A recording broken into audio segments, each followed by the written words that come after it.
My dear students, common errors और error detection के questions आपको प्रायः कंफ्यूज्ड करते हैं। ये तय करने में परेशानी होती है कि कॉमन एरर या एरर किस सेगमेंट में है, किस पार्ट में है। तो अब घबराने की बात नहीं है। मैं IBPS PO 2026 में होने वाली एग्जामिनेशन को टारगेट करते हुए एरर डिटेक्शन के कुछ सवालों को लेकर आया हूं, यह बतलाने के लिए कि आप कैसे आसानी से कॉमन एरर्स को डिटेक्ट कर सकते हैं और उसे फाइंड आउट कर सकते हैं और सही आंसर का जवाब दे सकते हैं। तो आइए शुरू करते हैं।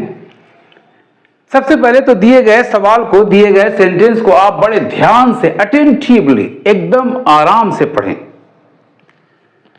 Having expressed his concern over the unprecedented scale of environmental degradation and its drastic consequences.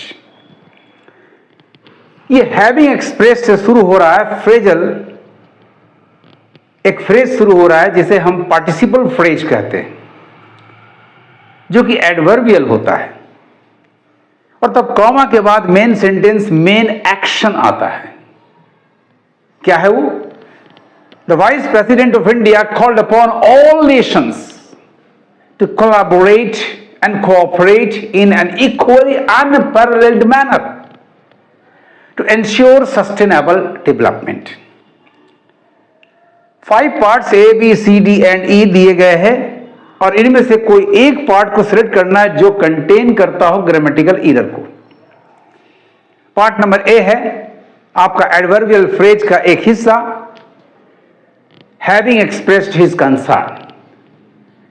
Part number B है over the unprecedented scale of environmental degradation, जो कि A का ही एक हिस्सा है। नंबर C है called upon all nations to collaborate and cooperate।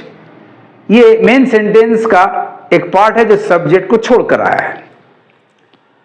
Number D है in an equally unparalleled manner, adverb of manner है। किस लिए, तो क्यों का जवाब दे रहा है नंबर E में, टू इंश्योर सस्टेनेबल डेवलपमेंट। अब हर पार्ट को आप एग्जामिन करें। Having expressed his concern over the unprecedented scale of environmental degradation and its drastic consequences, इस तरह के कंसर्न को एक्सप्रेस करते हुए वाइस प्रेसिडेंट ऑफ इंडिया ने आह्वान किया, कॉल्ड अपॉन। जब भी इस तरह का सेंस हो, इस एक्सप्रेस करते हुए, व्यक्त करते हुए, तो वो कंटिन्यूएशन फॉर्म में वो दिखलाता है कि जारी है। जब जहां भी इस तरह का आह्वान करेंगे, वो क्रिया जो एडवर्बियल फ्रेज बनकर आया है कंटिन्यू करेगी। और कंटिन्यूएशन का एक्सप्रेशन जब भी होता है तो वो मेन वर्ब नंबर 4 से स्टार्ट होता है, क्योंकि ये इनकंप्लीटनेस दिखाता है। जबकि यहां शुरुआत हुई है पार्ट A का हैविंग एक्सप्रेस्ड, तो having plus main verb number 3, ये जो दिखाता है ये कंप्लीटेड एक्शन दिखाता है। मतलब ये चीज हो चुका, अब जारी नहीं है। जैसे आप कहना चाहते हैं पेड़ पर बैठकर, आपने कुछ किया तो बैठना जारी है, तो हैविंग सैट नहीं होगा, सिटिंग ऑन द ट्री। चाय पीकर मैं दफ्तर गया, चाय पीकर दफ्तर गया, पहले जो क्रिया आई चाय पीना वो कंप्लीट हुआ तब दफ्तर गया, तो having taken.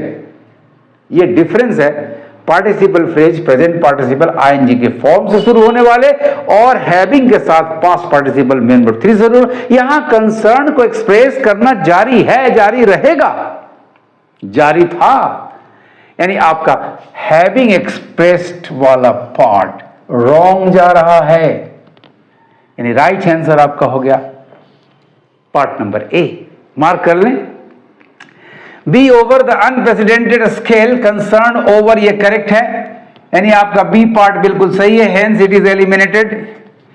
Called upon the president, the vice president of India called upon all nations, चूंकि वहां चुनिंदा नहीं है, सारे के सारे, तो ऑल नेशंस, इसमें डेफिनेट आर्टिकल की आवश्यकता नहीं है। टू कोलैबोरेट एंड कोऑपरेट, ये भी बिल्कुल ग्रामेटिकली करेक्ट है, हेंस एलिमिनेटेड।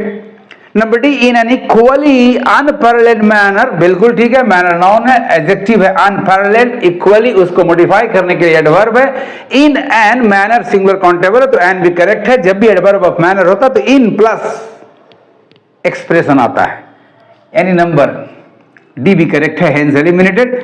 किस लिए, जब भी वर्ब से किस लिए का, क्यों का जवाब आता है, क्या का जवाब आता है, याद रखना व्हाट और व्हाई यदि वर्बल हो तो हमेशा इन्फिनिटिव होता है, टू इंश्योर सस्टेनेबल डेवलपमेंट, ये पार्ट भी बिल्कुल करेक्ट है, हेंस नंबर ई भी eliminated. The right answer is दस, कितनी आसानी से फाइंड आउट हुआ, द राइट आंसर इज दस। Segment number A, part number A, having expressed को चेंज करना होगा और कहना होगा expressing. Having expressed is not correct. This is the error that part A contains. Having expressed must be replaced by the present participle adjective adverb, that is expressing.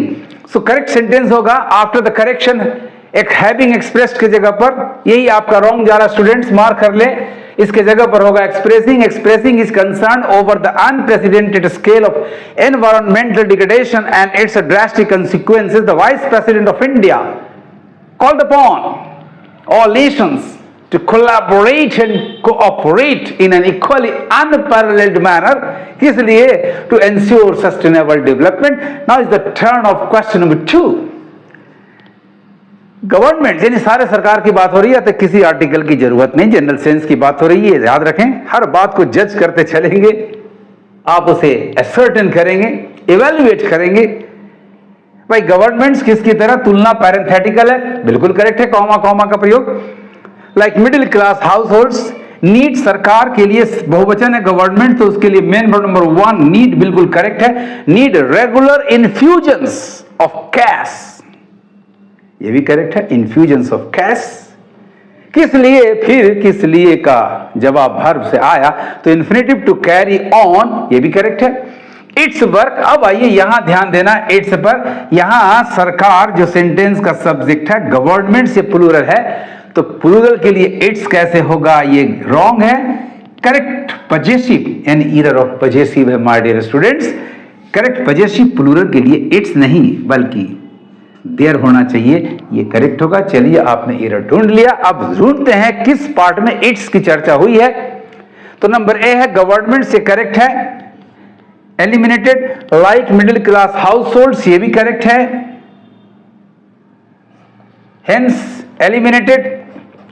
Need regular infusions, ये भी correct है, hence eliminated. Of cash, ये भी correct है, यहां तक कोई error नहीं मिला था, एलिमिनेटेड। नंबर ई में प्रॉब्लम आया, टू कैरी ऑन इट्स, यही रॉन्ग है आपका, so this is the right answer. Mark करें, कैसे गलती पकड़ेंगे, बिल्कुल आसान सा तरीका है, बिल्कुल आसान सा ट्रिक है, आपको कभी ये फंसने नहीं देगा, लेकिन शर्त है कि आप मेरे वीडियो को बिना स्किप किए हुए देखें, तभी आप मेरे सारे ट्रिक्स को समझ पाएंगे और फॉलो कर पाएंगे। तो करेक्शन होगा to ensure on its work के जगह to ensure on their, this is called the error of possessive. Their work, work plural नहीं होगा क्योंकि अनकाउंटेबल नाउन होता है काम के अर्थ में, नौकरी के अर्थ में ये अनकाउंटेबल होता है, काम के अर्थ में अनकाउंटेबल होता है, रचना के अर्थ में ये काउंटेबल होता है, और फैक्ट्री इंडस्ट्री के अर्थ में ये काउंटेबल होता है। तो देखिए गौर से, वर्क रचना और फैक्ट्री के अर्थ में काउंटेबल होता है, काम और नौकरी के अर्थ में ये अनकाउंटेबल होता है।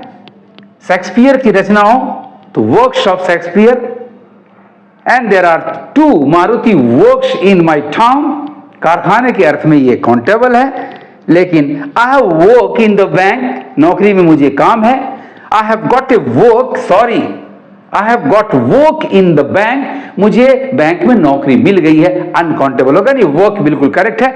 सो आपका एरर हुआ पार्ट नंबर ई, सेंटेंस का करेक्शन करने के बाद, यानी इट्स को देयर से रिप्लेस करने के बाद हमारा जो सेंटेंस सही बनेगा वो होगा, governments like middle class households need regular infusions of cash to carry on its के जगह देयर वर्क। स्टूडेंट्स, आपको मेरे ट्रिक्स मेरे मेथड्स कैसे लगे कमेंट जरूर करेंगे, मैं आपके हर कमेंट का जवाब दूंगा।